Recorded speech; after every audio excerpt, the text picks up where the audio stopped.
Now, amid the ongoing Israel-Hamas war, Lebanon's Hezbollah group has published a video showing one of its observatory drones flying over Israel's northern Ramat David Airbase.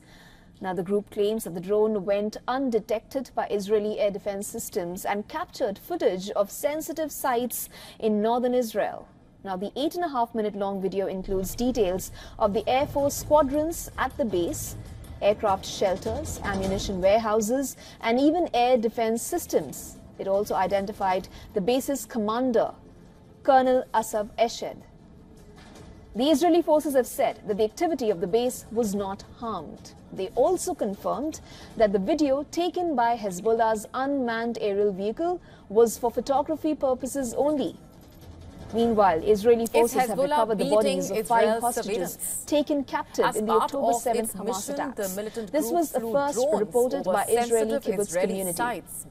The IDF later confirmed the news by making an announcement on the army's radio. 2 deceased hostages were identified as 56-year-old kindergarten teacher Maya Goren and the 33-year-old Oren Golden. The 2 were among the 120 hostages that continue to be held as captives in the Gaza Strip, while the other 3 include a reserve soldier and 2 conscript soldiers whose bodies were discovered near Khan Younis during Israeli military's recent operations.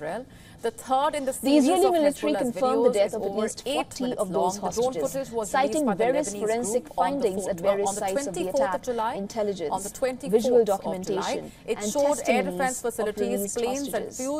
Meanwhile, hundreds gathered in southern Israel's kibbutz Lahav to attend the memorial of an Israeli man declared dead in Hamas's captivity. The man, Yagel Bushta, was taken hostage after the October 7th attack alongside his wife. Hezbollah said the footage was Bushtab's wife was later released by the militant group. The video is the second episode in a series intended to show Hezbollah's surveillance of Israel. I want to apologize to you. I always try to be there for you in the difficult moments. Now I did not succeed.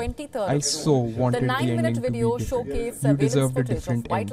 Even though it's been more than 9 months since you've not been with us, it's still hard to accept the fact that you won't come back to us alive.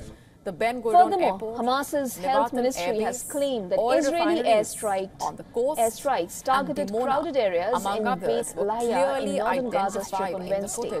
Multiple strikes were also rained down at central Gaza's Nuseirat camp. At least 1 injured girl and a 2-year-old injured boy were transferred to the Al-Aqsa hospital.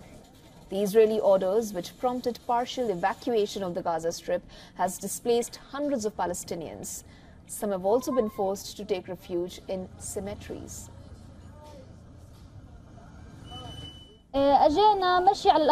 We arrived here on foot due to the lack of transportation. We now live next to the cemetery. We live next to the dead. We and the dead are alike, but we breathe and they do not. This comes as the U.S. State Department spoke to the Qatari officials about bridging the differences in a ceasefire deal between Israel and Hamas.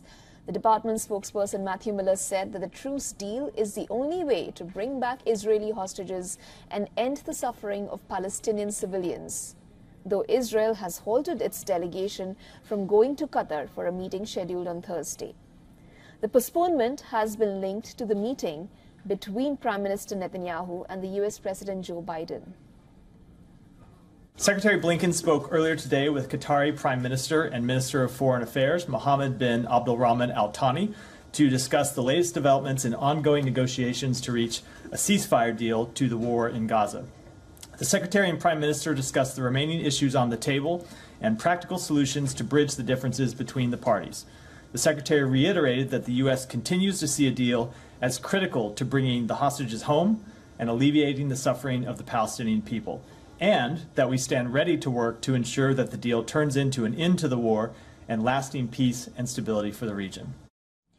And for more on this, our correspondent Jody Cohen has sent us this report from Nenana, and this is on the reaction to Prime Minister Netanyahu's address both inside and outside the Congress. Listen in. Right, so protesters were outside Congress, and White House Deputy Press Secretary Andrew Bates has called the protesters identifying with Hamas disgraceful. Inside Congress, while some Democrats didn't attend Netanyahu's speech, the vast majority of lawmakers did attend, and if you watch the speech, you'll see many standing ovations and cheers on the Congress floor. Now, commentators suggest that the speech was aimed at being bipartisan, with Netanyahu crediting President Biden with preventing a wider war across the region involving Iranian proxies, and with putting what Netanyahu calls the Abraham Alliance coalition together, the security alliance to counter the Iranian threat. He also praised former President Trump for the Abraham Accords, which Netanyahu suggested enables the Abraham Alliance. Now, Hamas said that Netanyahu's speech was lies. That's after Netanyahu quoted American urban war expert John Spencer as saying that Israel has taken more precautions to prevent civilian harm than any army in history and beyond what international law requires. In Israel, while many recognize Netanyahu as a great orator, many family members of the hostages were very disappointed that the speech didn't announce the hostage truce deal that they had been praying for. In fact, Jody further explained why a breakthrough on the truce was not announced, even though many expected the Israeli Prime Minister to do so. Prime Minister Netanyahu said that he's confident that efforts towards a hostage truce deal will succeed. He's meeting with President Biden on Thursday, and negotiations are expected to be the focus of that meeting.